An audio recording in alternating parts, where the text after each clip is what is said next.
You are welcome once again to Toontum Network. My name is Cyrus, and I'm happy to have you here. Thank you for being a part of my podcast, and thank you to those who are helping me share this podcast to as many people as possible. I couldn't have done this without you. In today's episode, we are looking at finance. We are looking at a report by AWR. AWR is Africa Wealth Report. It's done for 2023. And they have some pretty interesting stuff about finance and which nations are benefiting from that. And I want to bring that to your attention. But before I do that, AWR is one of Africa's private wealth research publications. And they have been around for the last 7 years. So I guess they have some form of industry credit at this point. It is owned by Henley and Partners, which is an investment migration consultancy in London. I'll be honest with you, their report is quite comprehensive. But there is this aspect of their report that caught my attention. It has to do with the big 10 wealthiest markets in Africa. And these are the countries that made the list.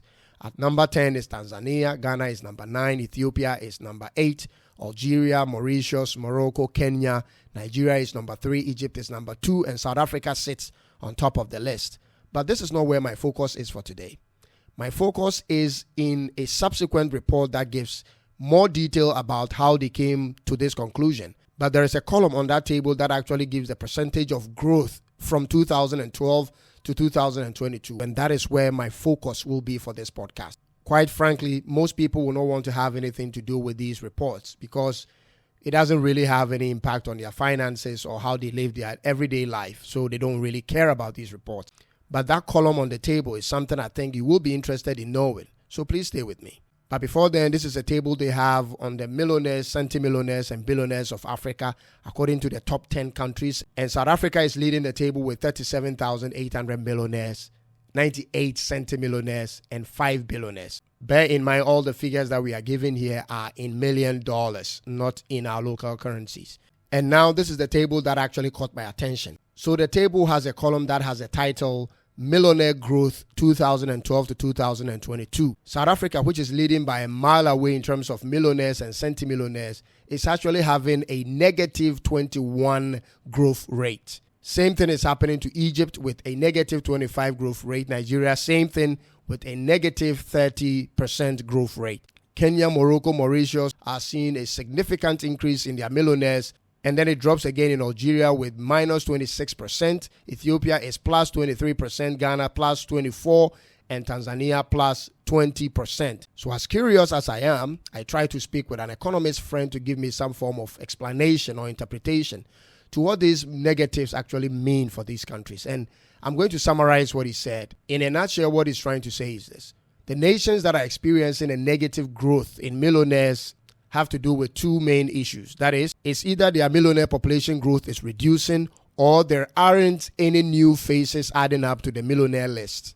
This is what I also found by doing other research on the internet, that it is more difficult to become a millionaire in countries with a negative growth rate than in a country with a positive growth rate. This could be as a result of a stagnation of growth in different industries in the country, especially industries that produces millionaires. And this becomes even a bigger problem when government policy seems to protect these kind of industries and its millionaires and makes it even more difficult for new entrepreneurs to break through in those kind of industries.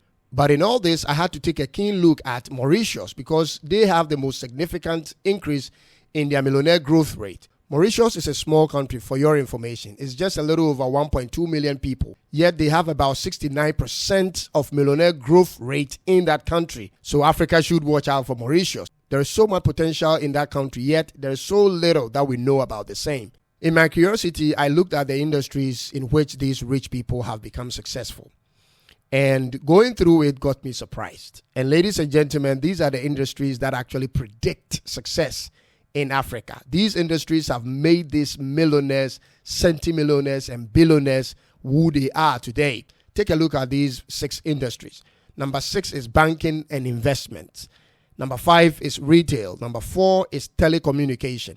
Oil and gas is number 3. Mining, that is gold and diamonds, is number 2. And manufacturing is number 1. However, in this research, I was also looking out for which other industries are there that the ordinary youth who is trying to make something out for himself and sort of get some financial independence. And this is what I found. Media, microfinance or micro lending, and agriculture. But when I came to these three industries, I wasn't surprised because I have done a podcast on these three subjects some time ago, giving reasons why you should start a media or a microfinance or lending company as quickly as possible in any part of Africa that you are. And I'll leave the link to that episode in the description section below. The thing is this, did you know that with $500 in any part of Africa, you can actually start a micro lending business in any part of Africa? Did you know that with $500 you can start a microfinancing company in Africa?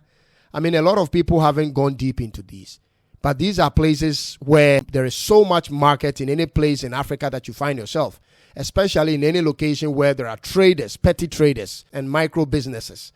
And again, do you know that you can actually start a media company if you have a smartphone with a decent camera and $50? Do you know? I mean, it all depends on what you want to do. At the end of the day, you have to start something.